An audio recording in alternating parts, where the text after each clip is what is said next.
International. You will not miss a single major political or economic event. Radio Algeria International, our voice in the world.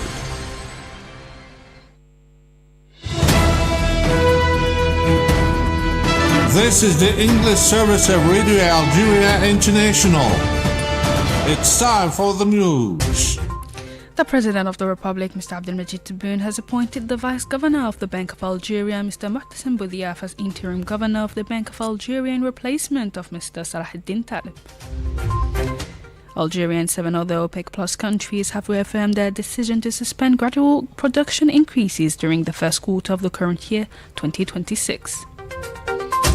7 European countries have condemned the Israeli occupying authorities' decision to cut water, electricity and communications in their facilities run by UNRWA.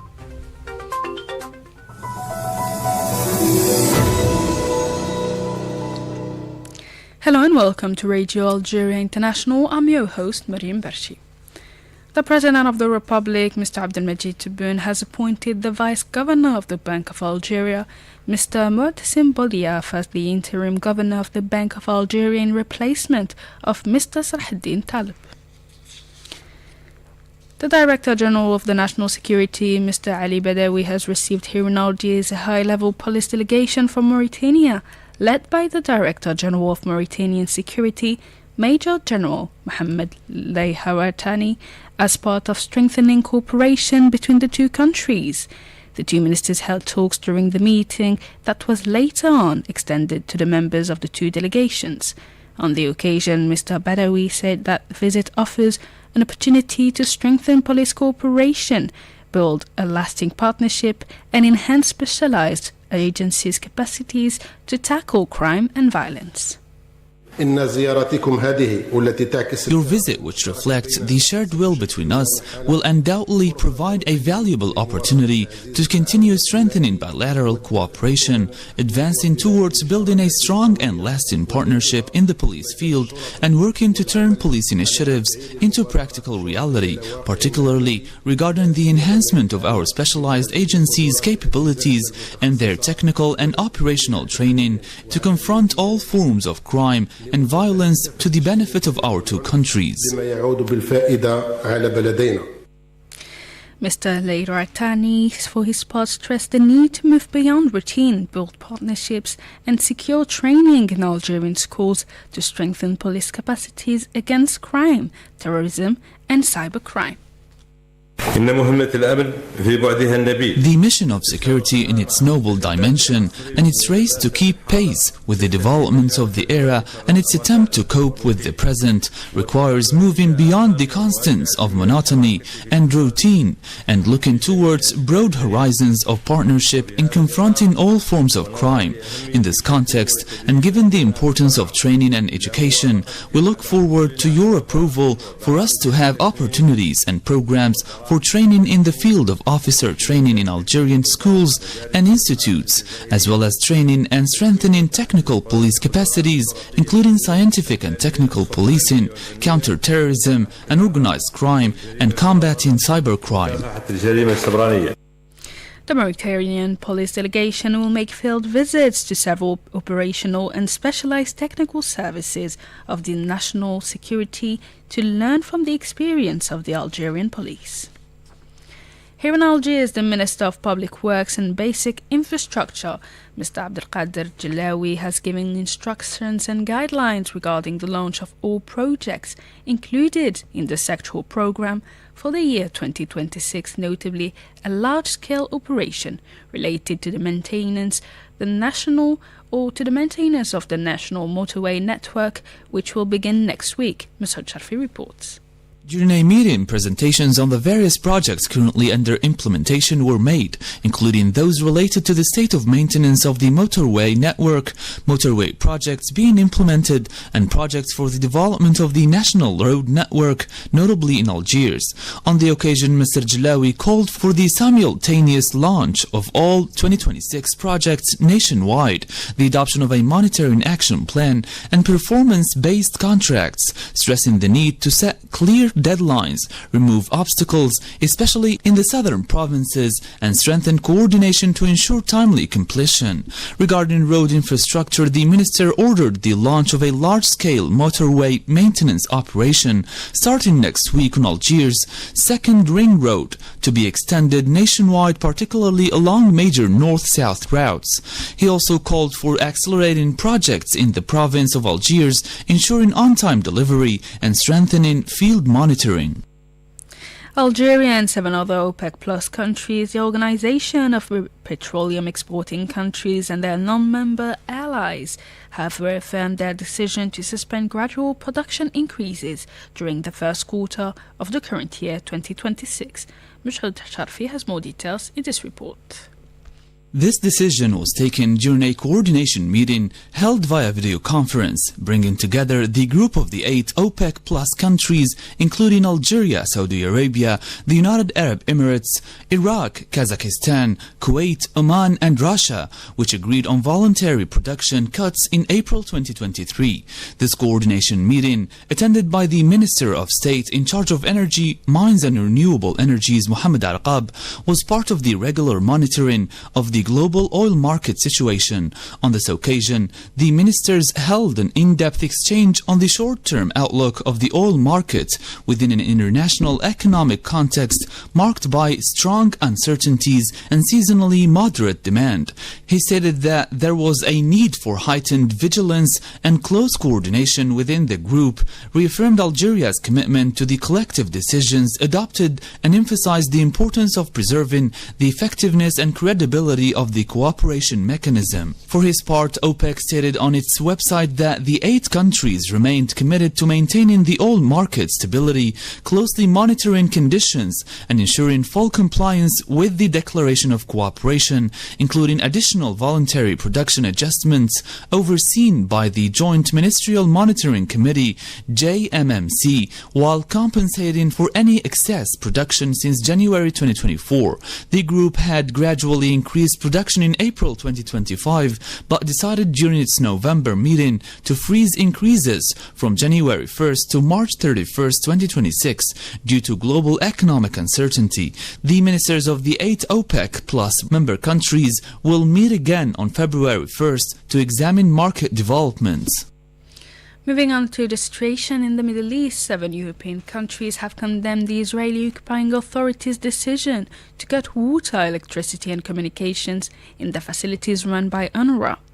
In a joint communiqué, Iceland, Ireland, Luxembourg, Malta, Norway, Slovenia and Spain stressed that such actions dealt a blow to the UN mandate, violate the international community and run counter the rulings of the International Court of Justice, while causing serious humanitarian consequences for the Palestinian population and refugees.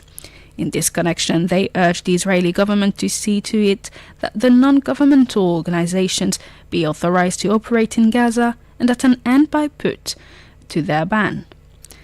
The 7 European countries emphasized that the work of the UN and of UNRWA in particular, as well as of the other humanitarian organizations, was vital to face up the disastrous humanitarian situation prevailing in Gaza. They recalled the obligation to guarantee a safe and unconditional access to humanitarian aid and allow the continuous functioning of the UN humanitarian operations in conformity with the international humanitarian law. They further stressed the imperative of respecting the immunity and privileges of the United Nations and the international humanitarian order. It is worth recalling that the Israeli parliament adopted last week amendments to a law aimed at putting an end to UNRWA operations in the occupied Palestinian territories. Venezuela's interim president, Delcy Rodriguez, has held her first Council of Ministers meeting following President Nicolas Maduro's capture by the United States. The day before, Venezuela's Supreme Court appointed Mrs. Rodriguez, who had been Mr. Maduro's vice president, to take over as interim president. According to the public television channel Venezolana, the meeting's purpose was to discuss the strategic guidelines defined within the context of the state of emergency declared by the Venezuelan government. On the same day, Mrs. Rodriguez formed a committee tasked with working towards securing Mr. Maduro's release.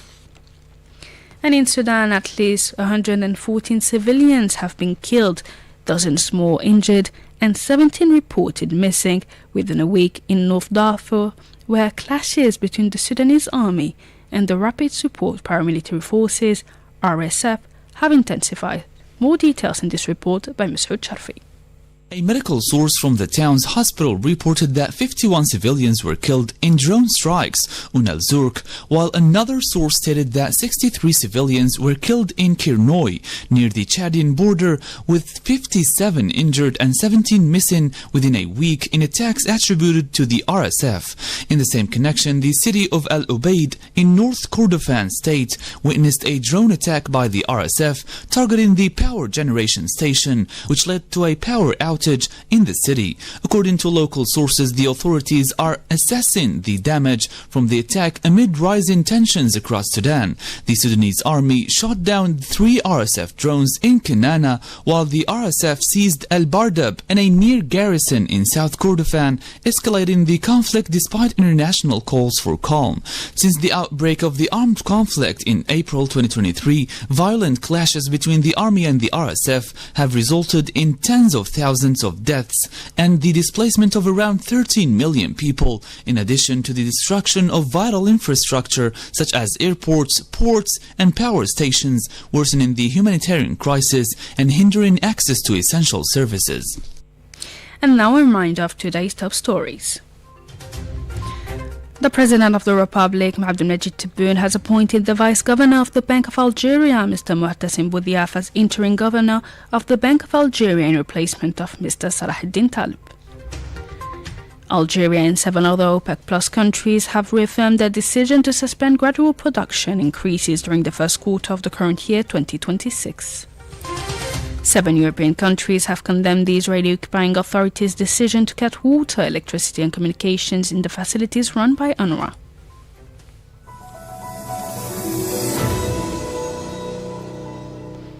Thank you for joining us in this news edition. Stay tuned for more on Radio Algeria International.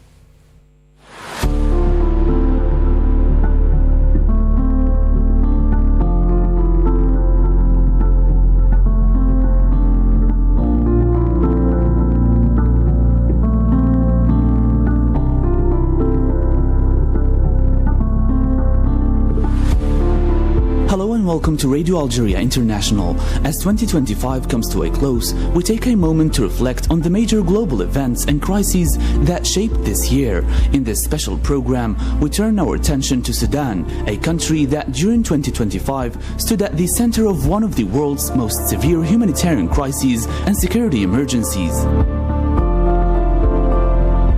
From the ongoing conflict and its impact on civilians to repeated warnings voiced at the United Nations and the Security Council, we look back at a year marked by violence, displacement, and international concern. We also examine the deepening humanitarian crisis and the urgent calls for action to prevent further collapse. This is Sudan in 2025, a year of war, warnings, and unanswered appeals. In 2025, the war in Sudan showed no meaningful sign of resolution. Battle continued across Khartoum, Darfur, Kordofan, and other regions, and the violence escalated in scope and brutality. In October 2025, the city of Al Fasher in North Darfur became the scene of what was described as a massacre that has claimed hundreds of civilians' lives, a stark marker of how the conflict has evolved into targeted violence with ethnic dimensions. The year also saw mass killings in displacement camps. UN human rights officials reported that more than 1,000 civilians were killed in just 3 days during an attack on a camp earlier in this year. Towns and villages were repeatedly engulfed by fighting, forcing waves of civilians to flee and swelling the ranks of displaced. Fierce fighting has repeatedly engulfed towns and villages, and those fleeing violence have greatly increased the number of the displaced. The war has destroyed essential services, obliterated neighborhoods, and deepened a climate of fear and rampant disorder. For millions of Sudanese, daily life in 2025 became a question of survival rather than stability. The UN Secretary General Antonio Guterres called for an end to the violence in Sudan, a halt to weapons inflow, and accountability for the crimes perpetrated against civilians in Al-Fashir. The horrifying crisis in Sudan is spiraling out of control. For over 18 months, Al-Fashir and the surrounding areas in North Darfur have been an epicenter of suffering, hunger, violence and displacement. And since the Rapid Support Forces entered Al-Fashir, the situation is growing worse by the day. Hundreds of thousands of civilians are trapped. People are dying of malnutrition, disease and violence. And we are hearing continued reports of violations of international humanitarian law and human rights. Indiscriminate attacks and targeting of civilians and civilian infrastructure, including hospitals, horrifying instances of gender-based and ethnic violence, and now credible reports of widespread executions since the Rapid Support Forces entered the city. I once again call an immediate end to this unimaginable violence. And one thing that is essential to stop the fighting is to make sure that no more weapons come into Sudan. And that is another essential objective. And at the same time, we need to create mechanisms of accountability, because the crimes that are being committed are so horrendous that they cannot benefit from any kind of impunity. Throughout 2025, Sudan remained at the forefront of the discussions at the United Nations. Senior UN officials repeatedly warned the Security Council and global audiences that the war had turned large parts of the country into what they described as hellscape, with civilians facing relentless violence and minimal protection.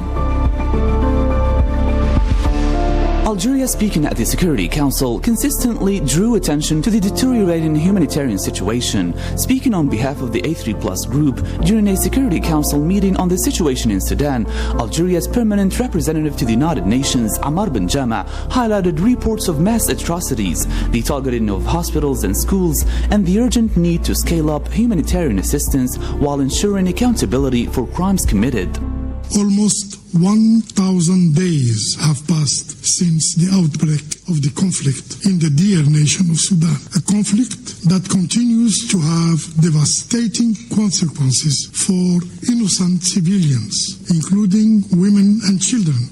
We are appalled by the recent development in the Kordofan region, with reports of mass atrocities committed, and civilian infrastructure, particularly hospitals, schools, and even kindergartens, have become the target of aerial vehicles. We call for continued coordination with international partners for the delivery of humanitarian assistance to all those affected by the conflict. The alarming developments in Kordofan, combined with the already dire situation in Darfur, have naturally led to increased humanitarian needs. We therefore call for an urgent scaling up of international funding.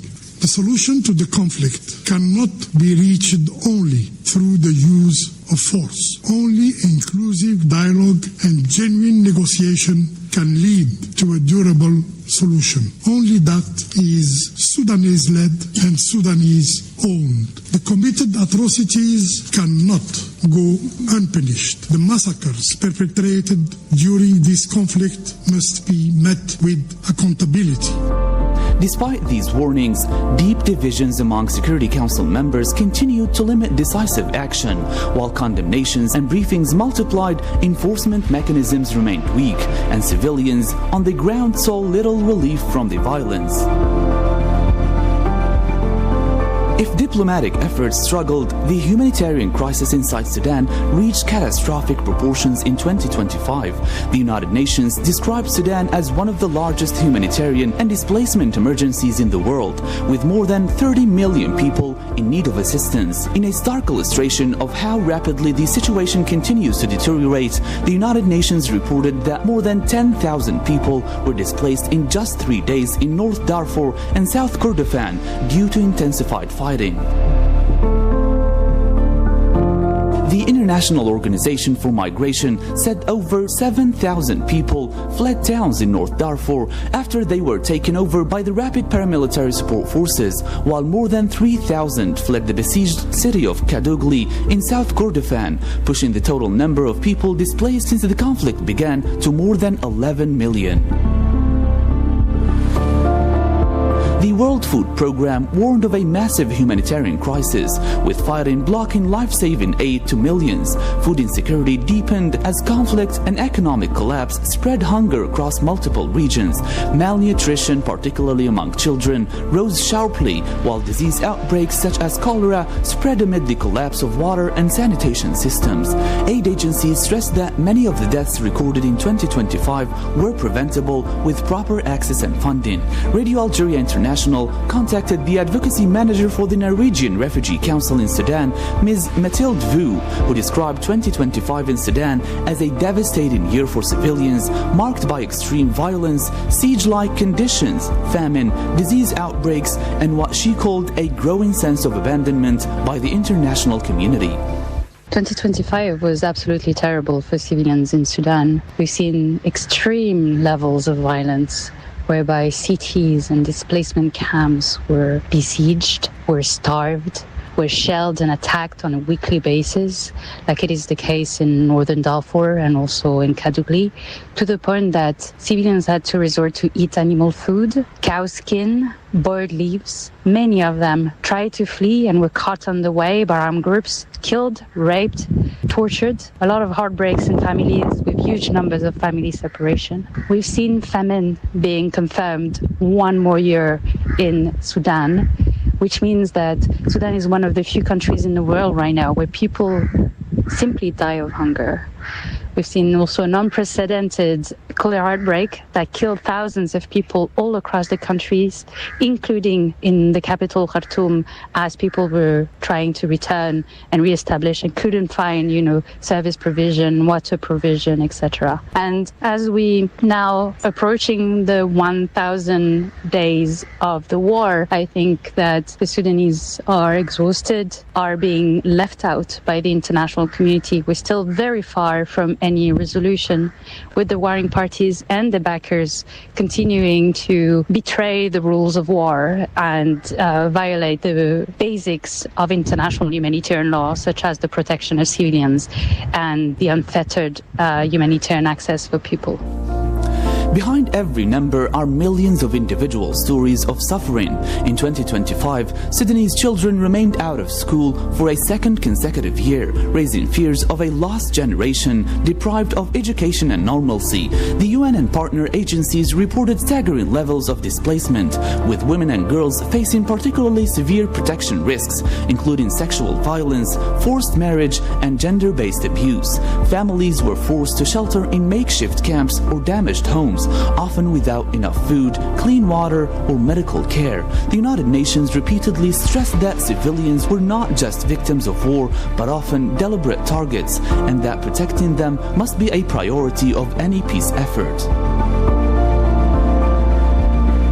Amid the collapse of formal institutions, civil society and grassroots responders played a vital role throughout 2025. Volunteers networks, including the widely reported emergency response rooms, ERRs, locally organized centers set up to coordinate rapid assistance in conflict-affected areas, risked their lives to deliver food, healthcare, and psychological support to millions. These groups operate under constant threat and provided crucial aid where the international efforts struggled to reach.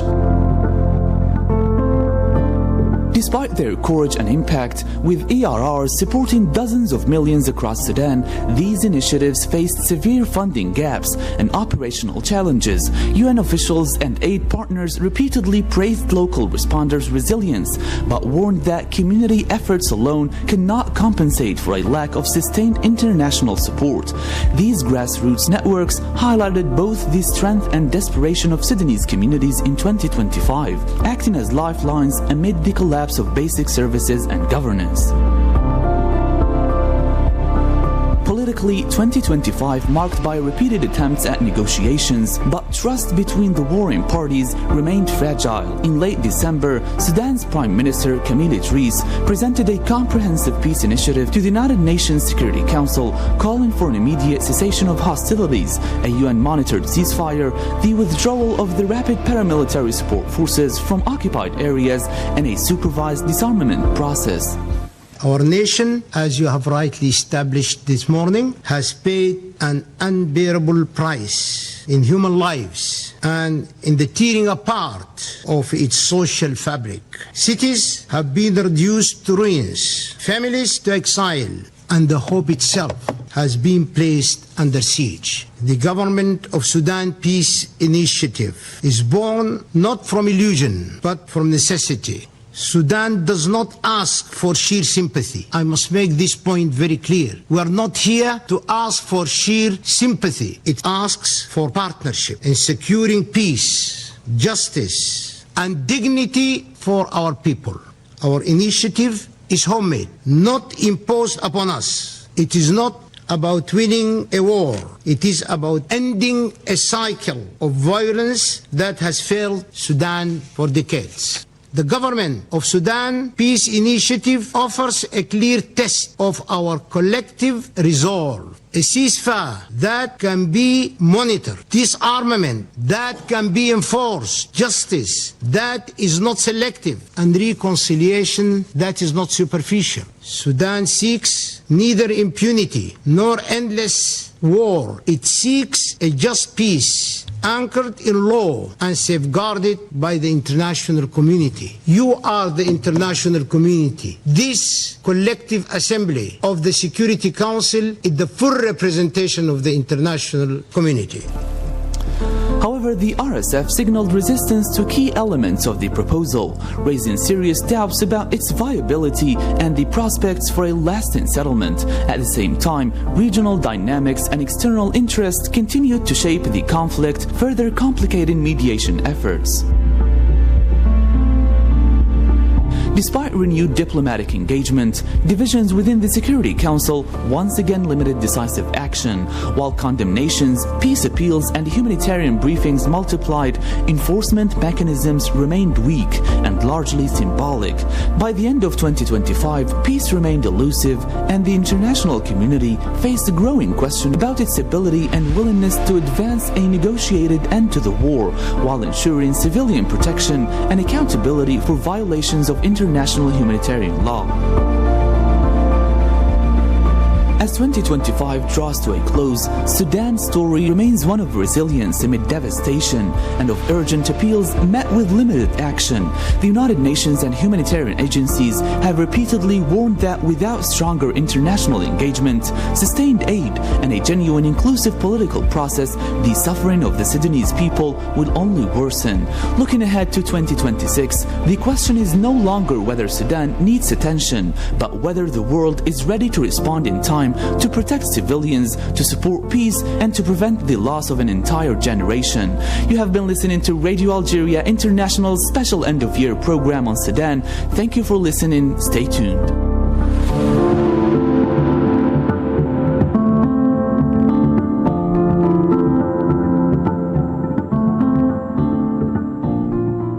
إذاعة الجزائر الدولية تنقل إليكم صوت الجزائر، تضعكم في الصورة وترسم لكم الطريق عبر محللين مختصين ومراسليها في العالم.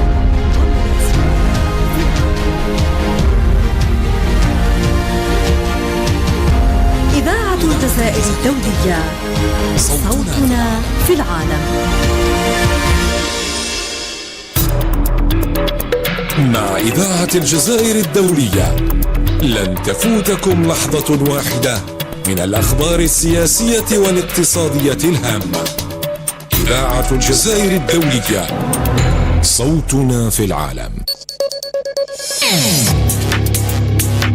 استمعوا إلينا لنقل المعلومات من مصادرها الرسمية وتفسير حي للأحداث في حصص تحليلية مميزة.